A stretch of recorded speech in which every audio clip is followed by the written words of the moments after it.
So, Susan, is this your first time to be a part of the office or to run for office? I ran for this seat in 2014 unsuccessfully. I was running against an incumbent, which is always difficult. That was a bad year for all Democrats, if you'll recall. But this office is open this time, and it's extremely important that we have someone qualified to take this seat. That person is me. Gotcha.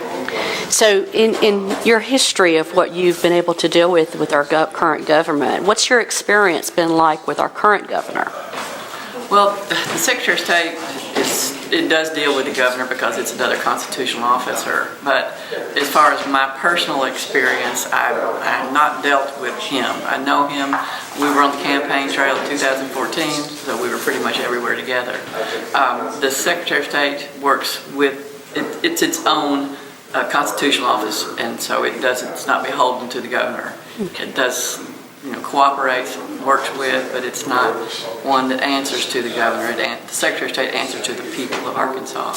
Okay. What I hope to accomplish as your next Secretary of State, because I bring a career of experience in election administration.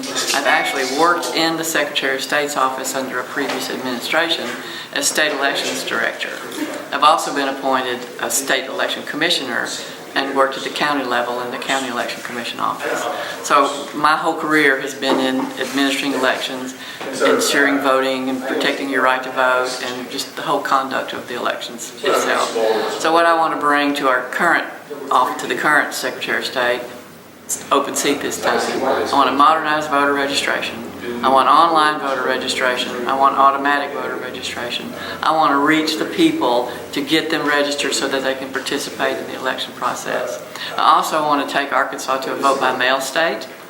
That is something that's very successful in the eastern or the western part of our country.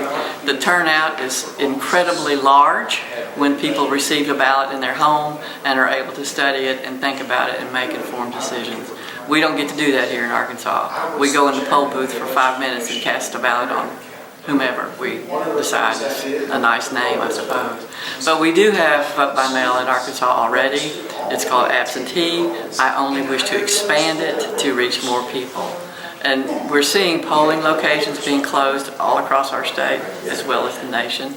And when you reduce the opportunities for people to vote, you've got to find a way to reach them, and reaching them is vote by mail. And what type of challenges do you anticipate in trying to get this accomplished? What type of problems and barriers are there? Well, I have to win the seat first. Right. And that in and of itself can create some difficulties because I'm the Democratic nominee. Right. And I'm running against a guy, a Republican guy. So that's the challenge in and of itself. I have to work harder, and I have worked harder. I've traveled the state. I've spoken to a lot of people. I am encouraged by the people I talk to, particularly with the vote by mail solution. That's very exciting to a lot of people in Arkansas. As far as raising money, I have to raise money. I have to raise more money than my opponent. However, I've done that, which I may be the only Democrat running for a higher office who has raised their opponent. So I just work hard, and I reach people, and I try to talk about myself. I don't have horns. I'm a real person, and I'm knowledgeable and experienced, and I'm ready to go to work for the citizens of Arkansas. Across the nation now, one of the biggest concerns about elections are the hacks and the threats that we have to our democracy in the way of our polling and our access and even the voting machines. Could you speak to us a little bit about that? Sure. The hacks that we had were attempts to attack the voter registration systems, which are vulnerable. That's a fact. They're online. They're online in every state. And this happened in Illinois. They actually got through, but were unable to do anything.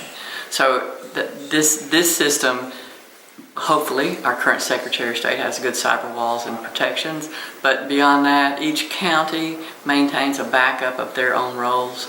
So I feel confident for Arkansas's voting in that respect, as far as the voter registration system, that they're protected.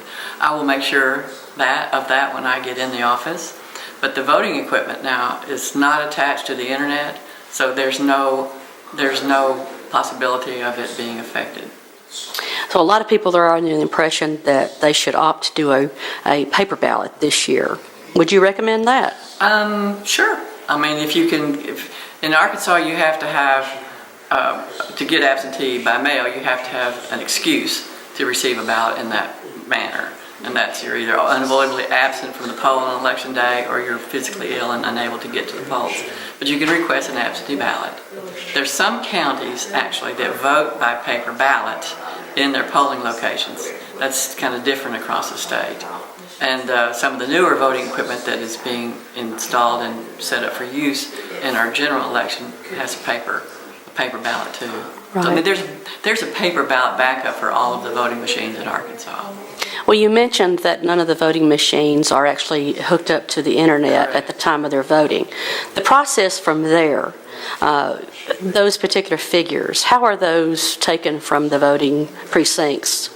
Each polling location has a process of closing the machines, and it's electronic. It'll be by they'll close out the machine by pressing a button, and then they'll get the data onto a flash drive or a card reader, and they will physically take that to the Election Commission office, who will insert that flash drive into a reader that will read all of the results. But one step to make that more protected, at the polling location, the poll workers will print out a report of the votes cast in that location, and they're required by law to post that for public view outside the polling location. So there's always a way to compare what was posted with what comes back to the polling location for the bringing all the numbers together.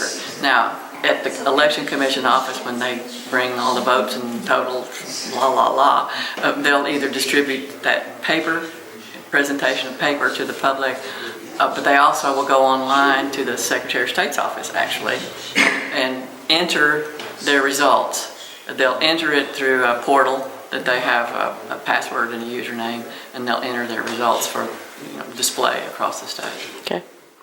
Thank you so much.